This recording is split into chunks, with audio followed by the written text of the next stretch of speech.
Welcome back to another edition of Blue White Tailgate Podcast. We took a little extended break. Gentlemen, I apologize for that. That one's all me. I had to hit up the U.S. Open at Oakmont. You know, it is a bear, so I wanted to represent PA's finest out there.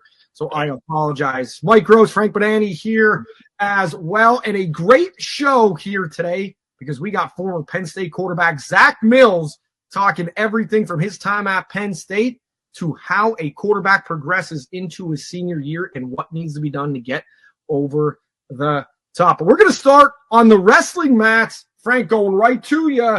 Big news on the college recruiting front. Bo Bassett from Bishop McCourt no longer committed to Iowa. That's all over the interwebs. People going nuts in the wrestling rooms.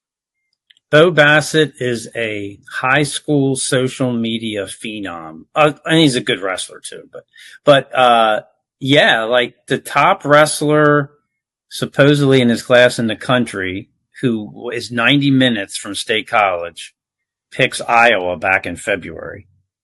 And of course I think Iowa fans were more happy than Penn State fans were sad because Penn State is just going to roll to national titles no matter if they have Bo Bassett or not. But now all of a sudden he's gone from Iowa. His younger brother, who is the top recruit in the class behind him, is not going to Iowa.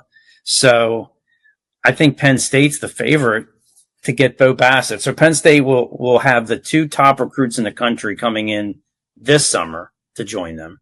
How do they make room for those guys?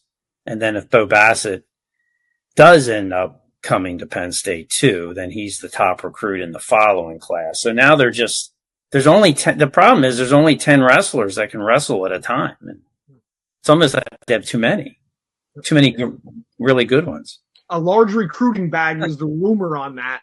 And I got to think, and I know Penn State's the favorite or thought to be the favorite. I got to think that David Taylor's not going to go down without a fight at Oklahoma State now that he's back on the market. Yeah, I think they'll definitely apply. I don't know if I think there was a lot of talk about the money when he committed to Iowa. I don't think I don't know if he's leaving because of the money. I think sounds like there's some other discrepancies between him and his brother and going forward with Iowa and training, and they don't see eye to eye. And I think it sounds like Iowa is like, well, this is how we do things. The coaches. So I think it's more than money. Now, David Taylor will definitely try to get him, but I think it's going to be the relationships that he has built before this decision. Cale Sanderson's known for staying on guys that commit elsewhere. He doesn't give up if there's an avenue. He flipped the number 3 recruit in the country in 2027 recently from Virginia Tech to Penn State. So yeah, I think the other thing is NIL, is changing here, right? With money in the July 1st. So if you're going to be throwing that kind of money, I guess you kind of got to do it in the next week, right? I mean, all of a sudden these deals got to be approved, right? Starting July 1st. Yeah, they got to be approved. And also you don't know what percentage of this money that's coming from this settlement is going to go to each individual sport. And apparently in Penn State, the thing we're hearing from Penn State is that 80% or more of it is going to go to football. Well, that $20.5 million might not be a game changer in the context of football recruiting, but it would be in the context of wrestling recruiting, I would think. And you could end up with wrestlers making more than Cale Sanders. Right? Well, base salary, sure. Yeah. Right. Yeah. But anyway, it is a big deal, but yet Penn State is stockpiling, rejuvenating, reloading every single year. This would almost just seem to fit that he does come there after all. So Bo Bassett, his recruiting is now in a stall pattern. Yeah. Kind of ironic he leaves Iowa with stalling, but right. I see what you did there. That's my one joke. Obviously, it went over like a lead balloon. So we move on. Talking football. Penn State's preseason All-Americans, A.J. Harris, Nick Singleton, Drew Allar, Zane Durant, and Big Vega along the offensive line. I really like that. I don't like how Pro Football Focus, as they were ranking Penn State's position groups, put Penn State's offensive line as honorable mention. I saw that. I think Penn State has a top 5 offensive line. We can talk about that later on, but I do think it's big for Penn State to have a preseason All-American along their line. And Frank, I'm going to you again. Mike, I'm not leaving you out, but because I talked to Coach Terry Smith out at the Pittsburgh function before the Open, I brought your name up. It wasn't regarding your hair. It was about your love for the defensive backs. And Terry couldn't give enough praise to your love for the defensive backs and also A.J. Harris as well. Well, it'd be I love it. Okay. Well, I just think that they have a chance to be a much better group cornerbacks than what maybe people realize. It's a weird position though, because a lot of it is dependent on what opponents, how they come at you, right? So a lot of times you're not judged based on necessarily maybe how good you are, because if you're really good, they don't test you. But it'll be interesting. A.J. Harris is the leader, but it's just the depth and the ability to me that they have there beyond A.J. Harris. They have that 1-star, hopeful star guy because he was a 5-star recruit. But it's the guys behind him or next to him that I think is what makes that group so good, because it's not just 2. It's, you got 4 or 5 guys that I think could be starters on a lot of teams. And when you're going to be using a lot of defensive backs, it sounds like, with Jim Knowles' defense and with the style of play now, you need more than 2 cornerbacks beyond guys getting hurt, right? You want to be able to have 3 or 4 that can roll out there as starters. And Penn State has that. A lot of years previously, they did not. So I don't know. Is that what you're looking for? Well, Mike, what jumps out to you about that list? Well, you want to have 3 on the. A lot of times you have 3 on the field at the same time, obviously, and right. that's a big piece of it. You mean the All-American list? Yeah, those are. They're not going to have that many first-team All-Americans, but some All-American recognition for all of those guys, and the Pro Football Focus thing is interesting. I saw that too. And, they're very big on film study of individual players. And I assume that they're kind of sort of adding together the sum of their individual film studies more than looking at an offensive line as a cohesive unit or how they work together or all of that kind of stuff. I'm not knowledgeable enough about every single program in the country to say this for sure. But it seems crazy to me to say that they're not one of the top handful of offensive lines in the country. Yeah, I think it's also it's that point is that they don't necessarily have well-known, like this guy was an All-American running last year and he's coming back. Like they don't have 2 or 3 of those guys. Yeah. I guess they have one in Vega, but he really wasn't talked about as an All-American type guy before. He is getting some of that now. He's definitely getting that now. Yeah. But he didn't come in with that. People knew him because he lined up as a receiver and came and crushed people. But I think it's just that.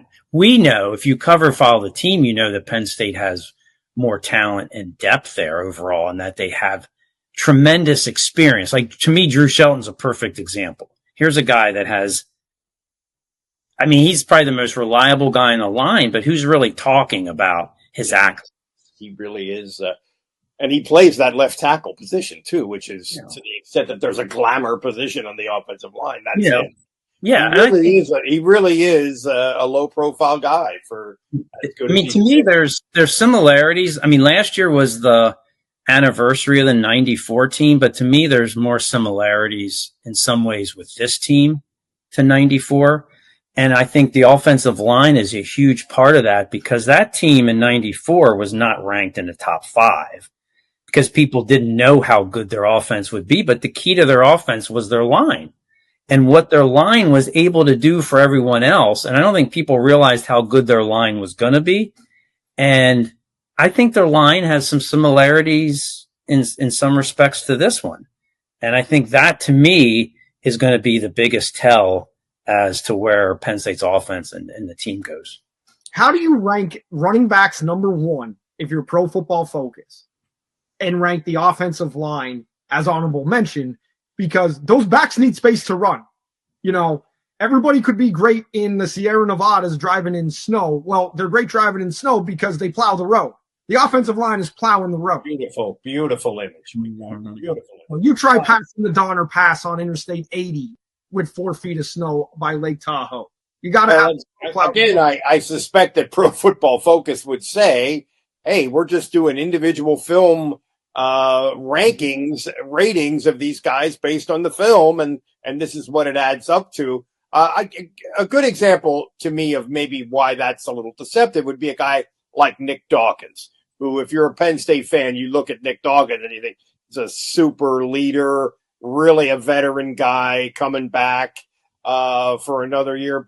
He may not have a top grade among the offensive centers in the country, but he probably has a little more value from that if you see the big picture of everything, and the sort of cohesiveness that the center is kind of at the center of with an offensive line. He's Bucky Greeley. Frank, is that not? That's a perfect analogy, right? And Venga is Marco Rivera, and we could go on maybe from there. So, yeah, absolutely. Leadership. The one thing that Penn State offensive line had that sometimes gets overlooked is Kyle Brady's blocking at tight end. So this year, and in this day and age, it seems like obviously tight ends are a little bit different if they're really noticed. They're more pass catchers and athletic. Does Penn State have enough blocking from these guys this year? But to me, offensive line might be the most important position, but the tight ends is pretty intriguing to me as to how good the room can be and will be contributing now that they lost the superstar, but they got like 4 guys coming back that could be good. So let's see. Khalil Dinkins, really good blocker.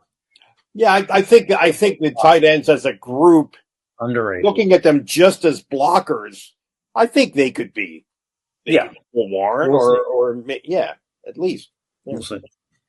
I said we have a great show and we have Zack Mills coming on later. We're also going to be talking quarterbacks heavily on this. We're going to be ranking quarterbacks Big Ten era all time at Penn State after we talk to Zack Mills. But I also wanted to talk a little bit of quarterbacks with Drew Allar, because for all the praise that Penn State is getting, and, Paul Feinbaum, who a year ago was never going to be a believer of Penn State, is what he said, now is saying Penn State has a legitimate chance to win a national championship. ESPN's FPI comes out saying Penn State has a 7% chance to be the national champion this year. And again, last year he said, will I ever believe in Penn State? No, end quote.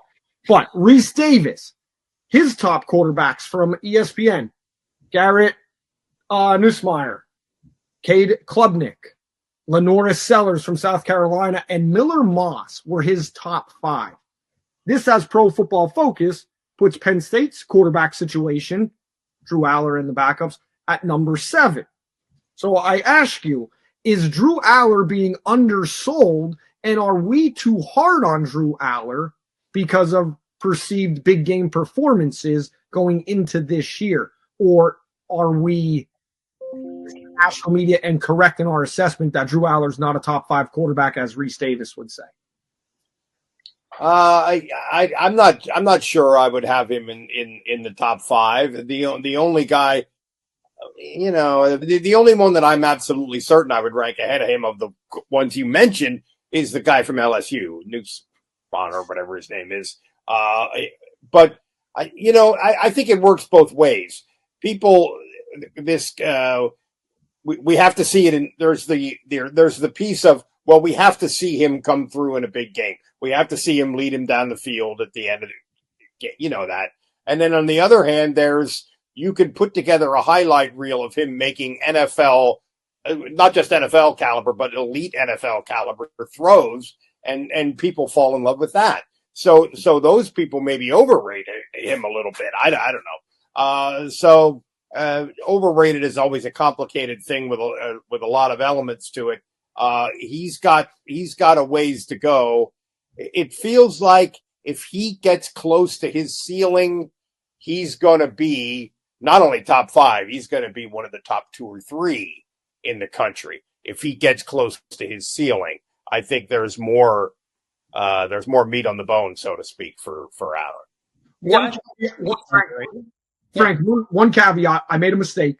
I left off Arch Manning was Reese Davis's number 1. I thought you only had 4 out of the top 5. I only gave you 4, and it's because I looked out on the left and I left off the number 1 that I had in my notes here. Arch Manning was number 1 on Reese Davis's list. So with that now being corrected, Frank, please proceed. Yeah, I think he is a little underrated because I think if you look at the body of his work, what he did, say, last year, he improved as a leader. He improved as a runner. And overall, I mean, the regular season is long. He was really good in the regular season, better than he was the year before. I mean, his stats show that.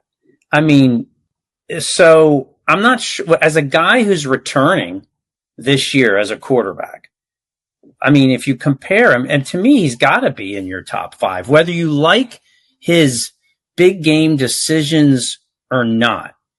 To me, his body of work far outweighs those big game issues, which are not just his issues, they're Penn State's issues, as rating him top 5 because he has everything else. And if you just give him, he had a better offensive line, but if you give him a pretty good offensive line and actual receiver targets that can play at that level beyond a tight end, wow. Give him that. I mean, you mentioned Zack Mills. What happened to Zack Mills in 03 and 04, 2003 and 2004? He was hurt, but he had at times a horrendous situation offensively to deal with. And his numbers went down and people graded him negatively when a lot of that with your quarterback, you can't do it all. So I think it's going to work for Drew. He's tough. Mills is an interesting case because his 02 season, which I think was his sophomore year, when he really got to run the show, I thought he was headed to be an All-American. I really did. And then it didn't happen in the subsequent 2 years. And I think for a lot of reasons, part of it being that he was injured. But I still think it is fair to say about Allar, though, in let's say the 5 biggest games of his career as a starter, both Ohio State games, Oregon, Michigan the year before, and Notre Dame. His overall, generally he has an excellent completion percentage. In those games, he did not. Generally, he doesn't turn the ball over. In those games, he did.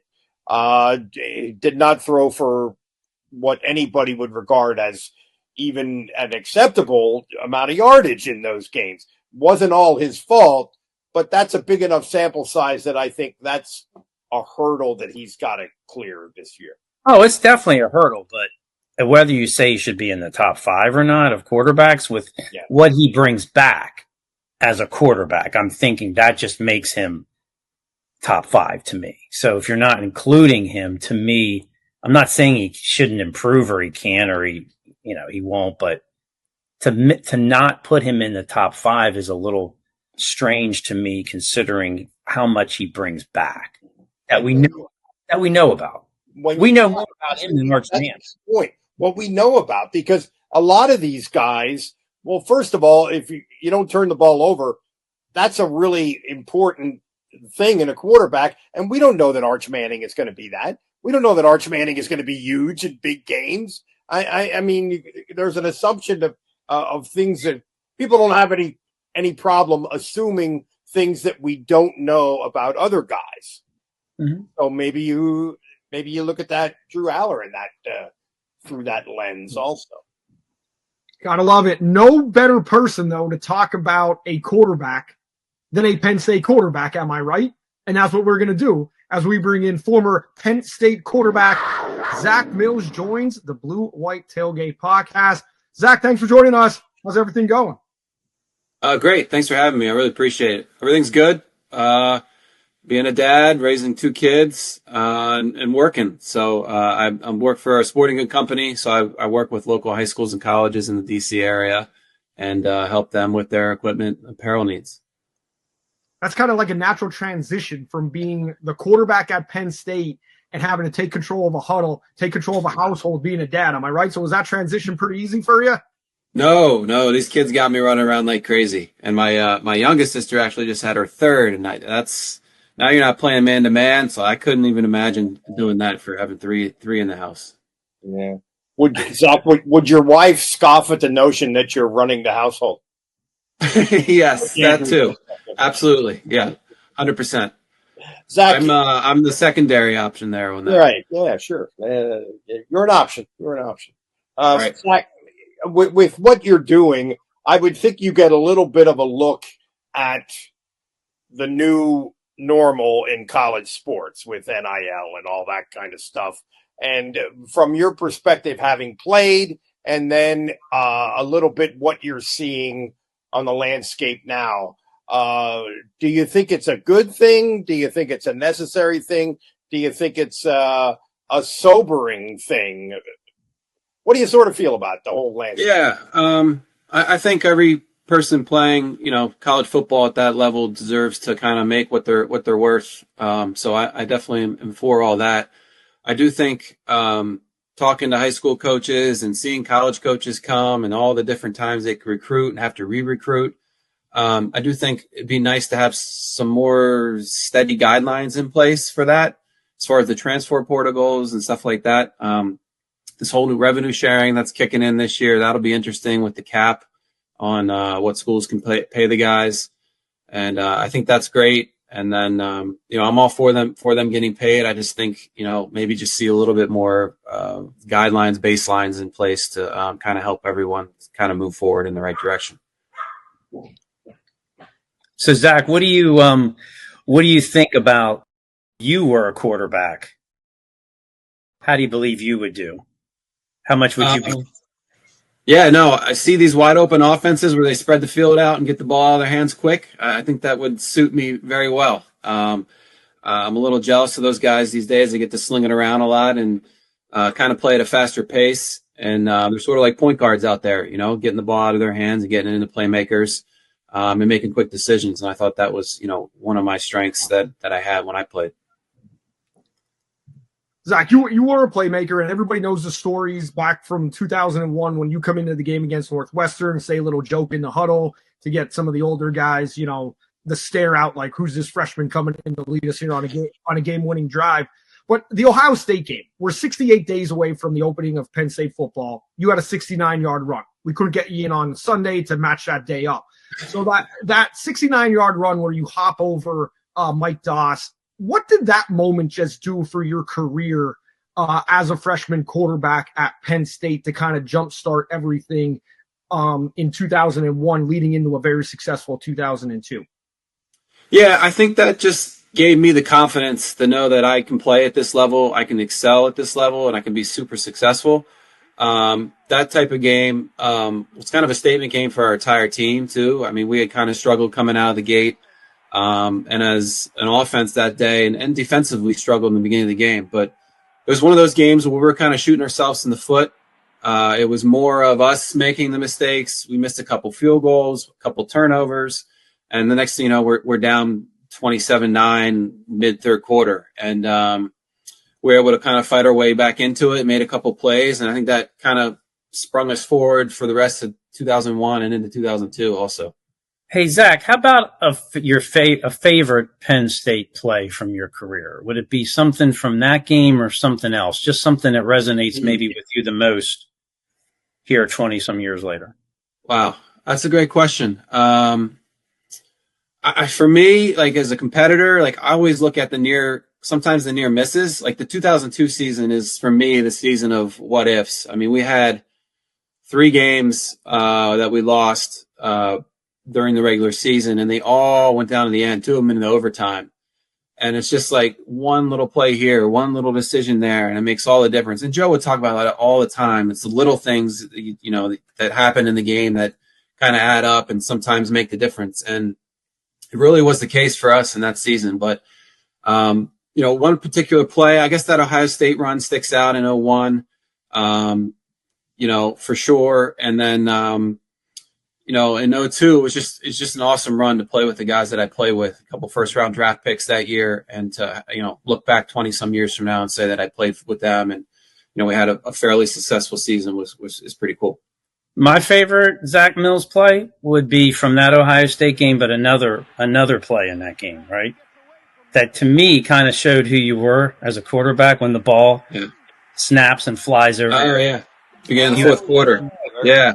Get up, run, find RJ Luke, and what did you pick up like 30 yards on the play? RJ kind of bulldozed a couple dudes and kept running on the sideline. Yeah, that was cool. I could see as the ball went over my head and I looked, it was like a perfect bounce and it scooped kind of right into my hands. And I could kind of see out of the corner, like I didn't see a bunch of guys or feel a big presence. So I knew I could turn and run. And once I could run, no one was chasing me down that could prevent me from getting around the corner. And once I did that, RJ was, all those guys are still running their routes. I didn't know the ball went over my head. So he was open. I just got it to him and, he kind of did the rest. But yeah, that play. And I think that led right into we ran a little reel route to Eric McCoo in that corner of the end zone. I think to take the lead. So that was a pretty cool series right there.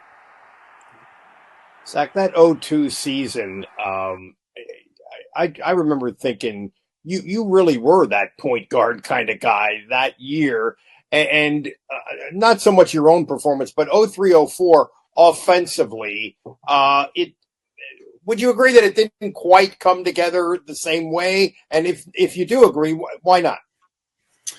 Yeah, I think it's tough anytime you reload. And I think we had a little bit of trouble kind of reloading in 03 and finding the right guys with the right pieces.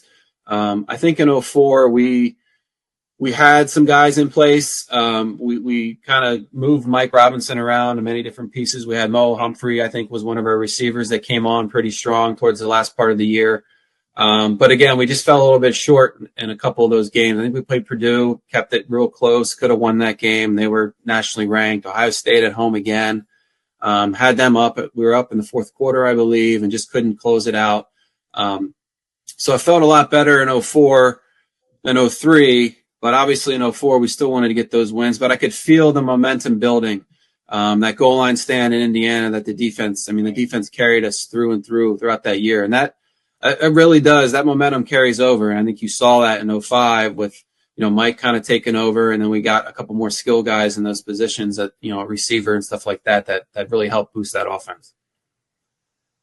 Zach, Penn State under James Franklin, it's going to new places, obviously, with the college football playoff, and things are just different. So close last year to beating Notre Dame. A lot of people thought they should have beat Notre Dame. And it's one of those things where it's always, is James Franklin going to get one of these bigger wins? You've experienced the highs of highs at Penn State, the lows of lows. What's it like when you're only, and you kind of referenced it earlier, you're 1, 2, 3 plays away, because 3 plays could be the difference between a 6-win season and a 9-win season in the grand scheme of things, and games just snowball and teams get on a roll. So what does it take for Penn State to get that over that hump? I think they're doing a great job, and I think they're going to get over that hump hopefully this year with Drew at the helm and having another year under his belt. I think you just keep pushing yourself. You use that as motivation. It becomes the what if. What if we can do this next time? What if we can make this play? What if we can do that? And those little things that you build and you use as kind of motivation throughout the summer right now, in the dog days of summer, waiting for camp to start. I really think that those type of things are what makes a good team great and a great team special. And I think that team is great right now. And I think they're on their way to being special. I mean, it's pretty special to finish in the Final Four. I wish they could have pulled that game out against Notre Dame like every other Penn State fan, but they didn't, and I think they learned from it, the guys that are coming back. And I think another thing that's a tell for this team is that most of those guys that could have left, that didn't and stayed, that's a telltale sign to me that there's a lot of good chemistry inside that locker room, in that building, and they're all kind of moving forward in the same direction. Zach, Drew has 1 year left as a quarterback. Can you talk about maybe the kind of the last steps of progression in that position going into your senior year. If you go back to what you were trying to do and grow, and maybe when you see Drew, what you think maybe he has left to show going into his last year as a start? Yeah, I think, he's got kind of two folds to look at. Like, one, there's a revolving door with the transfer portal, so you're throwing the new guys every year. So he's got to take the time to work in the spring, summer, which I'm sure he's doing. They're up there, they're throwing several days a week and just getting that continuity down to know, hey, this guy breaks his hips down this way when he comes out of the break, or this guy likes to do this, before he comes out of his break. So you're throwing the ball well before that happens. You know when it's going to happen. So there's all that side of it. Then I think, into year 3 of playing, you're focusing on the little things. You're breaking down film. You're looking at your own film. What can I do better? For example, that last interception I threw, I'm sure that eats at him and motivates him all year long. But, maybe there's a better way he could have dirted the ball. I think he said he was going to dirt the ball. So that would be an example to look into. Then you're looking at opponents and studying their film. What has given you trouble in the past? What can you do to counter that in the future? And then, getting into some of the players that you're going to run into, some of the better players defensively in the league. You start looking at their film, seeing if there's little things you can find, that tendencies that you can pick up and use against them, because they're doing the same thing to prepare for you. And that's, it's all a big chess match going back and forth for sure. Talking about Drew as a leader, because I think he got a little bit of criticism from past Penn State players for, after the Ohio State game, his first year as a starter, he's in tears and he seemed sort of crushed emotionally. The next year he comes out and he seems like a more, maybe tough-minded isn't the right word, but a different kind of leader. What are you seeing when you look at him in that respect, evolving as a leader? Yeah, I think he's maturing and evolving as a leader. I remember late in the season, I see Coach Franklin come over and talk to him. You can see him kind of acknowledging it, embracing it, taking it in. And I think little things like that, just as you get older and more mature, you kind of just learn to become more of a natural leader when it comes to that. I mean, I'm sure he's number one guy in the locker room and everyone looks to him, and he realizes that now. And I think, it's just one of those things that as you age, you kind of just evolve into that role more and more. Zach, with your finger on the pulse of high school football down in the DC area, what's just the vibe now of Penn State when James Franklin is coming in, or one of the coaches are coming in to recruit a player to come to Penn State? Oh, it's huge. It's, I compare it to a lot of ways like when Nick Saban would come up that way, which, Nick Saban was the GOAT for college football for a long time. And it's the same type of hype out of school when Coach Franklin's coming in. It really is. Team, not only the team gets excited, the AD's all fired up that he gets to, hang out and talk to a coach for a little bit. The head coach obviously is as well. So it's a whole event and experience for them for sure.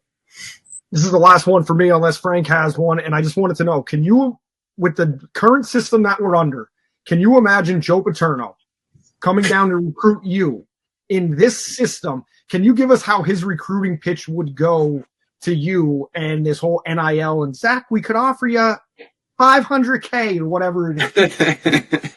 I can't, man. That's crazy. Like, so he would only, when I was being recruited, he would come visit you after you committed. So like you would go up to see them in the campus and visit with Joe. But I mean, Zach, we got a little bit of money for you over here, but it's not going to be as much as the other schools, but we're going to give you a good education, and you're going to go to class, and I'm going to make sure you go to class.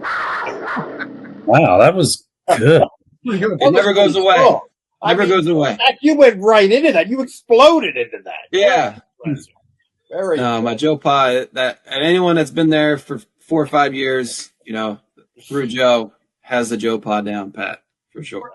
Are there competitions among the teammates? After there were back in the day. Spice was great. I mean, Spice could go on and on. Spice Adams, Anthony Adams. He was one of the best to do. I think he still does it because he does, TV and stuff like that. But he was awesome at it. Yeah. Darryl Clark did a really good Joe. Yeah. Yeah, we did that one time. We took video up there and asked him to do Joe, and Clark was good. Clark was good at it. Well, Zach, thanks a lot for joining us. Really appreciate it. We look forward to having you on in the future. Always talking Penn State football, especially during the season, breaking down some stuff for us as well. Yeah, no problem. Happy to do it. Just let me know. Thanks, guys. Right, Thank you, Zach. Zach. Good to see you. Yep.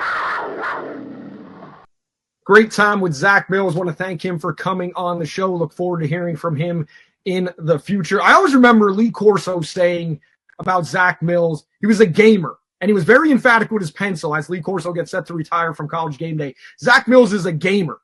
And always loved that about him during his career at Penn State. So now, guys, it's the offseason. We got to fill time.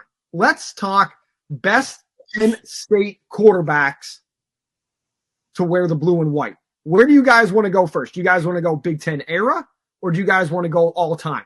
I'm forcing you guys to do all time just because I have to give love to one of my favorite players of all time. So we have to do an all time list. But where do you guys want to start?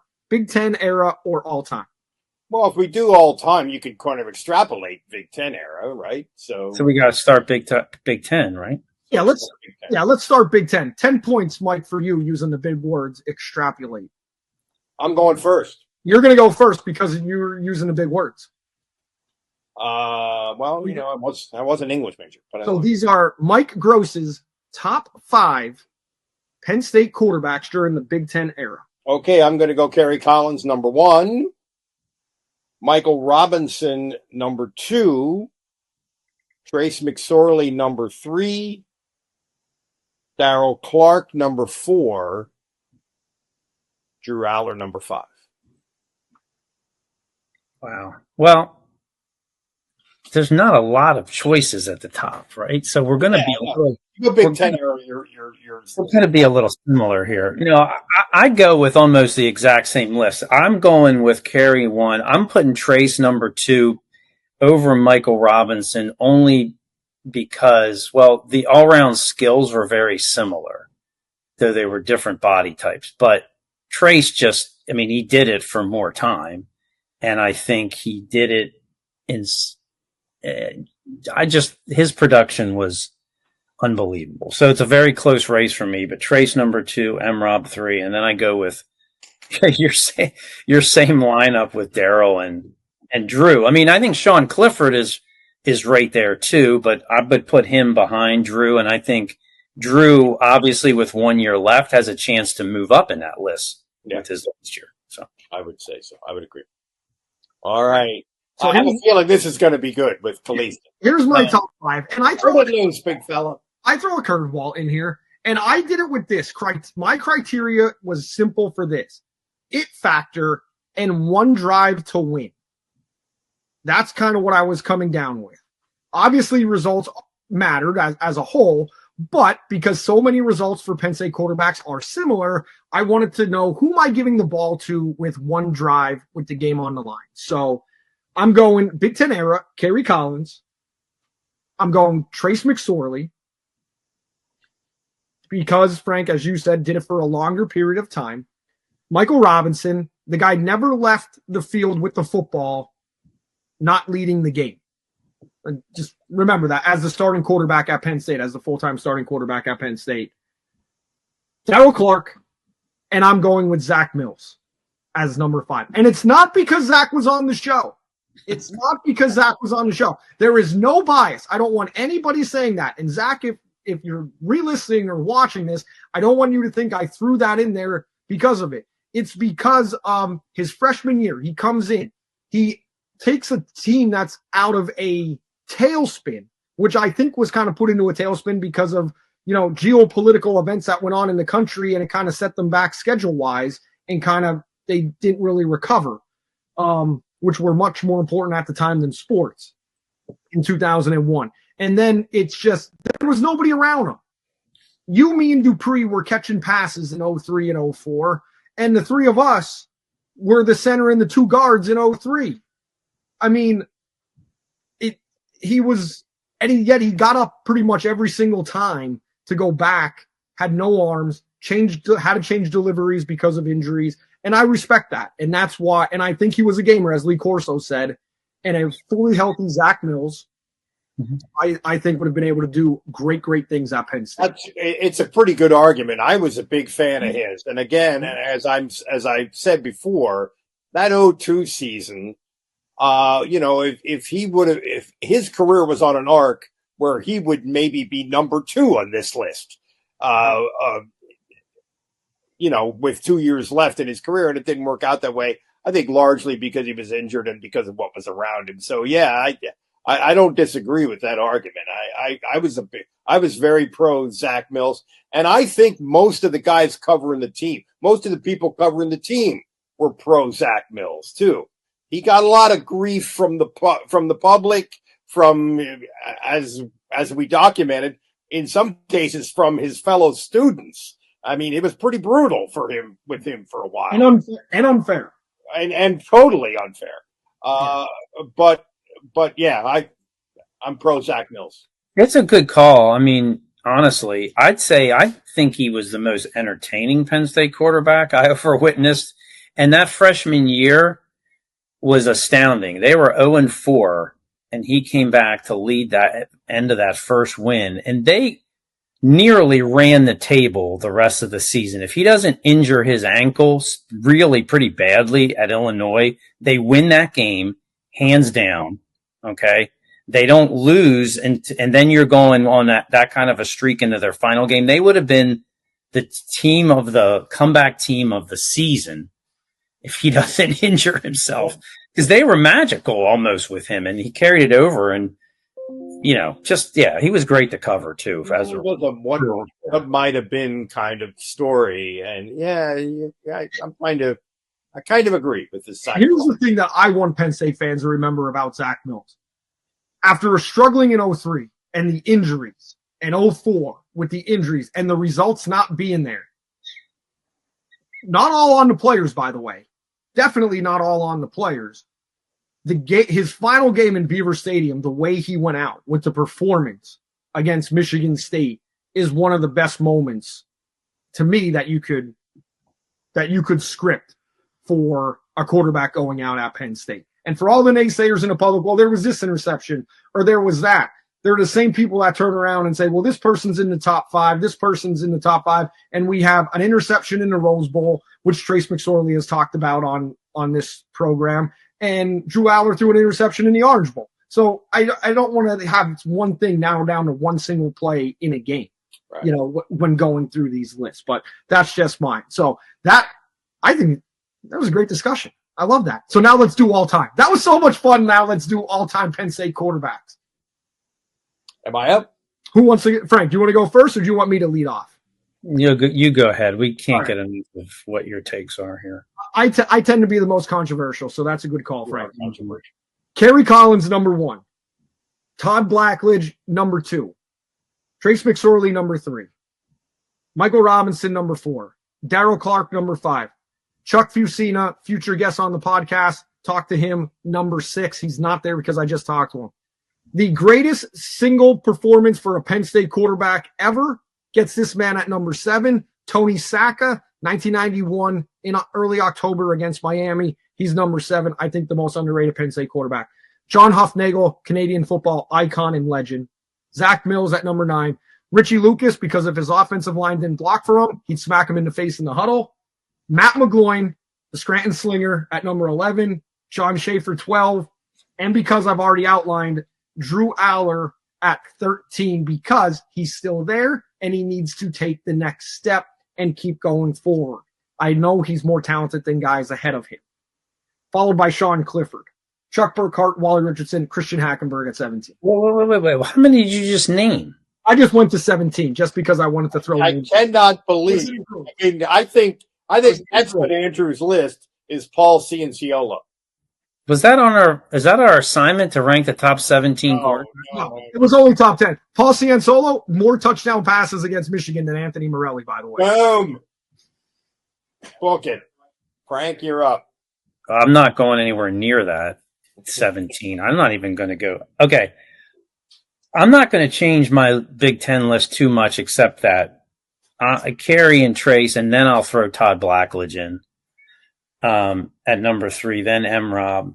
But I'm going to stick with my list from Daryl Clark to Drew to Sean. I'm going to throw Sean Clifford in there. I honestly don't know what to say about Chuck Fusina. I didn't see him play, and I don't really have, I guess, maybe the proper background understanding of where he kind of compares, because so maybe I'm doing it injustice by not including him, but to me it's Sean Clifford and then Zack Mills, and then no one has mentioned Christian Hackenberg at all, so I will. There you go. Okay, I'm Kerry Collins. I think that's a pretty easy one. I still have Michael Robinson number 2, and I look at this list. I'm not sure I'm married to that.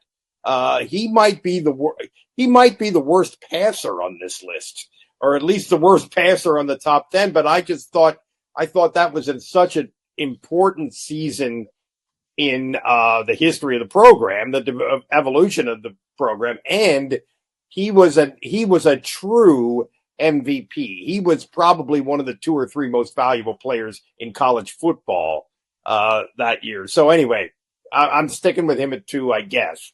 I don't love it. Todd Blackledge, number 3. I remember Chuck Fusina just as a kid watching, and he was good.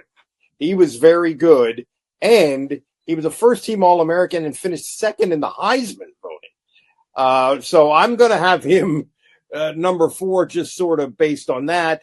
And then I'm going McSorley, and I'm going Daryl Clark, and Drew Allar would be in there. I mean, these guys are all really close. It's hard to get beyond this. Huffnagel would be in there too. I think Huffnagel was an All-American, if I remember correctly. So that counts for something. I don't know how many I have. I was going for 10, and I'm going to throw Zack Mills in there too. I think that gets me to 9 of 10. So Chuck Fusina and John Huffnagel were both All-Americans. Yes. Yeah. That's incredible, where you talk about how Joe never had any quarterbacks. Yeah, I know. Now, part of it was Huffnagel was undefeated team, and Fusina was, I think Huffnagel was undefeated, right? No, they were not. Okay. All right. Well, then because 68, 69 were undefeated, and then 73. So Huffnagel was 70, 71, 72, I believe. And then he beat Texas in the Cotton Bowl. Right. Down there, which that's way back in the recesses. But if you've seen it, I mean, first team All-American, second in the Heisman, undefeated and Sports Illustrated cover boy. And, Frank, you have a good perspective on this, and so do you, Mike. And it's one of the hard things to do. Modern quarterbacks kind of get more panache and style points because of the way the game is played. Meanwhile, these guys in the 70s and the 80s are throwing footballs. And if you even go back further, like they're throwing footballs the size of the Hindenburg. They're like balloons floating down the field. So, I mean, it's a little bit different, but, and then you have running backs, 80s and 90 running backs always get ranked a little bit higher because they ran between the tackles. It wasn't. But I think all 3 of us have factored that into our lists. I don't think we've overblown that. I mean, if you're going to do that, you would certainly have Clifford probably in the top 5. Based on career stats, and I don't hate him, but I don't think he ranks ahead of a lot of these other guys. Anyway. Yeah. I have Fusina pulled up here just for some stats. Played for the Buccaneers. Also played for the Philadelphia and Baltimore Stars and the Green Bay Packers in 86. 2-time USFL champion. If we're extrapolating college back to where, there was still a time where guys went to a different league other than the NFL. Yeah. At the time. Maxwell Award winner and a unanimous All-American, Chuck Fusina. Well, that's pretty damn impressive then. Yeah, I'm kind of going resume with him. I vaguely remember him, and I do remember being impressed, but he was definitely a good player, but, kind of going with the resume in his case. Just to romanticize a little bit, Tony Sacca, do you guys have any remembrance of that 91 game against Miami? Him throwing up on the field is how I remember it. I vaguely remember it, and your argument about him was good too. He was crazy talented, and at his best, he was very, very good. Excellent player. Frank, who's the most underrated quarterback at Penn State in your time covering the team? I mean, you can make an argument that Zach was, for all the things we talked about, because here's the thing. He had as good a feel for playing the position as he might have had the best feel in some regards for playing the position as anybody, meaning like that play that I brought up with RJ Luke, like he had like eyes on the side and the back of his head, and he could feel where things are coming. He probably had the 50th ranked arm of quarterbacks, right? When it came to arm strength, but he knew where the ball was going, and the feel he had for running the team. And it's so underappreciated. Like Rashard Casey, I think for his tremendous athleticism lacked some of that. And I don't know how much you can teach that. And so I think, I mean, if I would say somebody, I would say underappreciated. That's where I would go with that. I would agree with that. Although the fact that we haven't mentioned Rashard Casey until now maybe puts his name into the underrated a little bit, because what a talent he was. Crazy talented. I just think it was, I just felt like, I'm not speaking as a coach, but it just seemed like he came around almost at the wrong time for Penn State. Like he wasn't developed for what his skills to me were. I mean, they did throw him out there in 99 as kind of a runner, but it just didn't seem like maybe either he didn't have the feel or the ability to take it to the next level, or Penn State's coaches weren't able to get that out of him, because when we see Michael Robinson a few years later, things did fit for his skills in that 1 year. But Rashard, it just never seemed. I mean, he had some of the craziest runs. Maybe, wow, you could go through highlights and find some unbelievable escapes that Rashard Casey pulled. Yeah, right? Rashard Casey would have a good highlight reel. He would Running have Twitter reel they could put together on him. I just love that everybody has Kerry Collins as number one, who at one point was top 10 in the NFL in passing yards. And for Penn State, and on the same list, we all have a guy who played fullback in the NFL as one of our top 4 quarterbacks. Yeah. Penn State, Michael Robinson. It's just funny. And you could do all these discussions like, what if Drew Allar was the quarterback on the 1982 team? With a run-heavy team, chuck it deep, and be aggressive because he has that big arm. And that's kind of like what's exciting about football, Penn State football, I should say, with the totally different dynamics of over the generations, is just thinking about, well, what if Joe Paterno had this guy from James Franklin, and what if James Franklin had this guy from Joe Paterno, and how they would fit in? Like Zack Mills said during the interview, I would love to be the point guard, get these quick releases, and get the ball out. He really had that feel. I'll tell you, you reminded me of something else too with Robinson. Now he was a contemporary of Vince Young, right? Vince Young is like the number 3 pick in the draft, and gets turned the keys of the team get turned over to him, of an NFL team, and Michael Robinson can't even get a look at quarterback in the NFL. Michael Robinson is drafted as a fullback. Now, I'm not saying Michael Robinson was an NFL quarterback. I'm saying neither was Vince Young, right? It's strange that he didn't at least get a look at. And then Nebraska's quarterback, I'm drawing a blank on his name. Tommy Frazier? Not Tommy Frazier. No, in the 2000s. Spectacular at Nebraska. Yeah, I know. He didn't get a shot. I think it was a free agent signing. You know. Yeah. I know who you mean. I know who you mean. I can't think of his name. But it's just funny. And, and then you have guys like Matt McGloin that are just gamers. The people's champion. Wally Richardson never lost to it. You could throw him on that underrated list a little bit, maybe. Matt McGloin. Yeah. But this is what's fun, talking about all these guys and just reminiscing and thinking like, what if? What if certain plays happen for these guys? How are they remembered? And, would change legacies. Something that is being lost now in the transfer portal era, because you only have one time through to make an impact at a university for a lot of these guys, or an abbreviated time frame.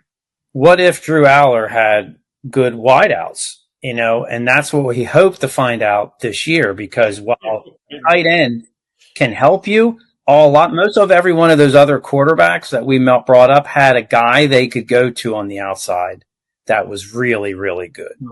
Because Penn State's had a history of having, pretty much at least one really, really good receiver through a lot of their years. And so far he has not had that. So I did a story for the Town and Gown magazine about Drew Allar, and this is kind of a shameless plug a little bit, but I had a really interesting interview with him. He had a lot, I don't want to give it away here, but he had a lot of really interesting things to say. I had a really good half an hour, 40 minutes or so with Drew, and he was pretty thoughtful and a little bit beyond the usual stuff that we get after games, which is he's very cooperative, but he's mostly saying what he's supposed to say. And I think it went a little bit beyond that. So anyway. Mike, when does that article come out and where could people find it? It's in the Town and Gown magazine's annual football preview, which usually shows up in July on the newsstands. Frank and I and many of the other Penn State old-time guys do several stories for it every year. And it's pretty good. It's a pretty good piece of work. But anyway, really good. I don't know. We were talking about Allar, and I thought I'd bring that up. It was a really interesting interview with him. Frank, what do you got popping over at the YDR? There's wrestling, of course. So we got the guys we mentioned. I mean, Penn State also has a wrestler that's joining him. I mentioned him, PJ Duke, who at 18 years old made the U.S. senior world team before he ever gets to Penn State. And I've been told that that maybe has not happened since the 70s. So to me, it's like every time you think they've hit their best in some form or fashion, there's something that comes along that can maybe make it even better. Football wise, hey, we're at the end of June. So this this might be the slowest period. It really is a 12 months a year thing. But this might be the slowest period, right? Thank God. I do have a feature story on Penn State's Australian punter, finally, that's going to be coming out in the near future, in Riley Thompson. So actually went to Australia for that story. He's a really good interview. I think he might be the most positive, uplifting member of the team, and he is, I think, pretty sure the oldest guy. But he's the oldest guy in the team. Okay, he's ancient. Okay. He's like 20. He's going to be 26 when they make the playoffs. I didn't realize that. Yeah. When they make the playoffs, preseason predictions dropping right here. Frank already called it. Guys, that's a great show. I want to encourage everyone to make sure you check out Mike Gross's Substack, the Gross National Product. National Product. I'm sorry. The politics came out in me right there. Yeah, that's right. It is budget week here in Pennsylvania. A little play on words there, my friend. Yeah. The Gross Rational Product. You can't do that to me. Play on words. And always check out Frank Bonanni's work at YDR, among many of their other assignments that appear Town and Gown in feature spots that cover Penn State all year long. Make sure you're listening to Apple, Spotify, Amazon, wherever you get your podcast, and also at YouTube. Don't forget, email the show at BlueWhiteTailgatePawcast@gmail.com. That's all for this one. Have a good one.